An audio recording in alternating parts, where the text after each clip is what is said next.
Never buy one of these homes in Boston just because it looks like a deal, because deals in disguise are the ones that cost you the most. The truth is, not every home in this city is a smart buy. Some look cute, some seem like a deal, and some even get hyped as once-in-a-lifetime finds. But behind the scenes, they turn into money pits that are hard to sell or even harder to live in. And here's the twist. These are the exact homes that most buyers chase. They're the ones blowing up your Zillow feed, the ones agents call hidden gems, and the ones that people fight over in bidding wars. Buy one of these and you won't just lose money, you'll lose years stuck in a home that drains your finances, your freedom, and your peace of mind. I've spent nearly 10 years helping people buy and sell in Boston. I've seen which homes help families build wealth and which ones turn into nightmares. So today I'm sharing the 5 types of homes that you should never buy in Boston. If you want to avoid big mistakes and protect your money, this list is for you. So let's dive in. Type number 1, the cheap condo with sky-high fees. Picture this, you're scrolling Zillow and you see a beautiful 2-bedroom condo in the South End for $650,000. Your heart races. That's $150,000 to $200,000 less than everything else you've seen. And you think that you have found the deal of the century. When you see the fine print though, HOA fees are $1,200 a month. That's $14,400 a year. Over 10 years, that's $144,000, and that's assuming the fees never go up, which they almost always do. Here's what's really happening. These buildings are usually older, sometimes converted from other uses. The low purchase price exists because the monthly fees are crushing. The building might need a new roof, new elevators, major mechanical updates, and guess who pays for that? You do, through special assessments that can easily run $10,000 to $20,000 or more. In some downtown high-rises, I've even seen assessments that hit 6 figures. I've seen buyers get excited about the low price only to realize that they're paying more monthly than they would for a higher priced unit with more reasonable fees. And when you go to sell, good luck. Your buyer pool shrinks to people who can afford both the mortgage and that massive monthly fee. The red flag to watch for here is that in older buildings without luxury amenities, watch out for fees that feel out of line with the condition of the property.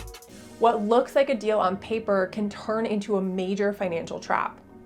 Type number 2, the flip with lipstick only. These homes are Instagram worthy, gorgeous hardwood floors, subway tile backsplashes, stainless steel appliances, fresh paint everywhere.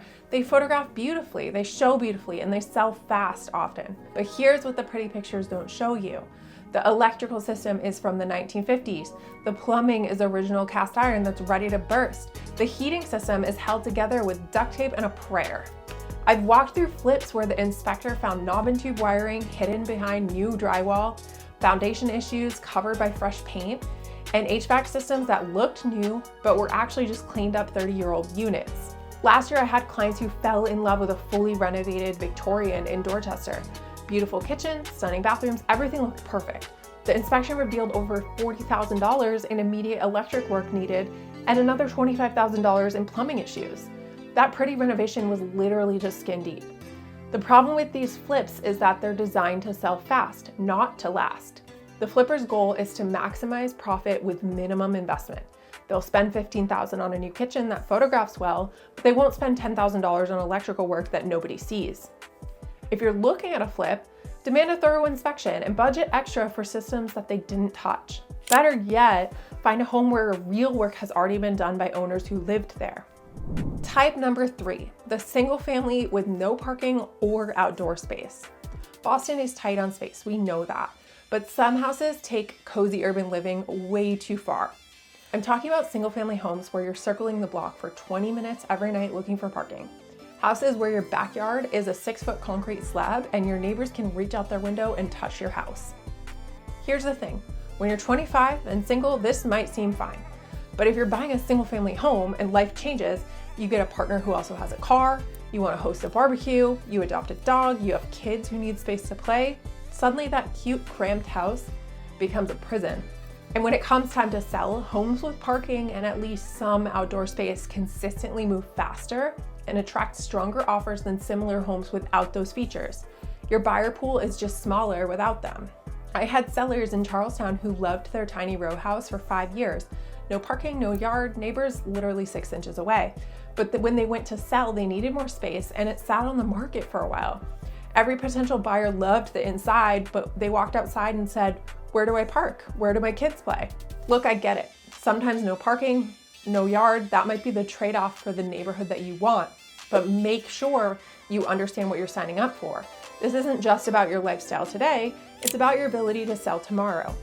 And before we get to the next one, if you're planning a move in or around Boston, don't go into this blind.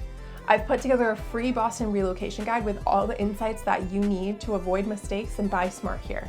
It covers neighborhoods, school districts, commute times, hidden costs, everything that other agents won't necessarily tell you up front. You can download it right now using the QR code on your screen or the link in the description below. It's completely free and it will save you from making expensive mistakes that I've seen a lot of buyers make. All right, let's keep going. Type number 4 is the one that tricks a lot of people.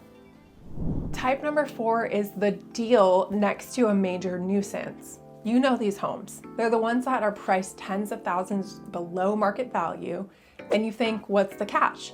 Well, the catch is that the catch is permanent.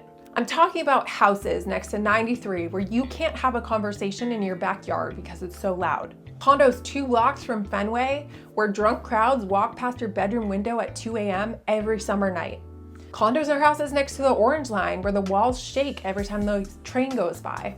Or that charming North End condo that's next to a bar with outdoor seating. It sounds fun until you realize their music runs through midnight, Thursday through Sunday. Or the well-priced condo in Back Bay that overlooks a construction site that won't be done for years. Here's what happens. You tell yourself you'll get used to it. Maybe the noise won't bother you. Maybe the construction will be done soon. Maybe you'll spend most of your time inside anyways, but you won't get used to it. And even if you do, the next buyer doesn't want to try. These nuisances are permanent discounts on your home's value. Homes with permanent noise or view issues almost always sell for less than their quieter, better situated neighbors, and that discount sticks when you resell.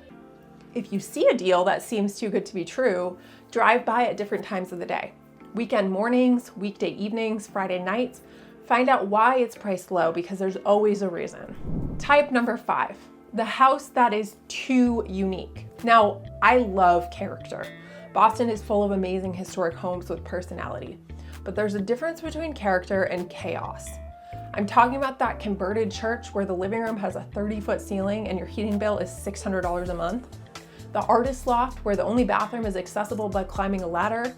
That charming Victorian that they turned the front parlor into a kitchen so you have to walk through the dining room just to get to the living room. Here's what most people don't realize. Truly unusual homes can be harder to finance. Lenders can get nervous about these properties because they don't have good comparable sales nearby. They may even require larger down payments, higher interest rates, or a special loan program. And when you go to sell, your buyer pool is tiny. Most people want a house with a functional layout, standard bedrooms, and a kitchen that connects to the living room. Plus, unique properties are timing dependent. They sell when the right person comes along who appreciates its quirks, and that could be next month or it could be next year. Look, if you're planning to stay for 15 plus years and you truly love the uniqueness, absolutely go for it. But make sure you understand that you're buying for yourself, not for resale value. So what should you buy instead? Focus on the strong fundamentals. Good location within the neighborhood, not on the busiest street, not backing up to a commercial space, functional layout that makes sense, kitchen that connects to the living areas, bedrooms that are actually bedroom size, bathrooms that are accessible, at least one parking space, even if it's just a driveway spot, some outdoor space, even if it's small, systems that work, electrical, plumbing, heating, even if they're not brand new. Here's the golden rule. Buy something the next buyer will also want. Not just what you want today, but what a family with 2 cars and a dog might want, or a young professional couple would want, or even what the empty nesters who are downsizing would want. The best investments in Boston real estate are the properties that appeal to the broadest buyer pool. They sell faster, they appreciate more predictably, and they give you options when life changes. You don't need to find the perfect property, you need to find the right property. If you're serious about buying in Boston and you don't want to make a 6-figure mistake, let's talk. Use the link below to book a call with me and my team, and we'll help you find the right home without the hidden traps. No pressure, no sales pitch, just honest advice about what makes sense for your situation and your budget. I've helped hundreds of families navigate Boston's crazy real estate market. I know which neighborhoods are rising, which ones are peaking, and which properties will actually build wealth over time versus ones that look good on Instagram. The link is in the description. Let's make sure your next home purchase is one you'll thank yourself for in 10 years. So there you have it. The 5 types of homes that you should never buy in Boston. The cheap condo with crushing fees, the flip that's all surface, the single family with no parking or space, and the deal next to a permanent problem, and the house that's too unique for its own good. The good news, not every neighborhood is a minefield. In fact, some neighborhoods are fantastic long-term investments and others are risky no matter what type of house you buy. So don't stop here. If you enjoyed this video, make sure you watch my next video on the best and worst neighborhoods in Boston. It will give you the full map of where your money goes the furthest and where it doesn't.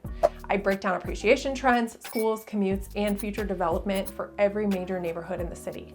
Click that video now and your future net worth will thank you.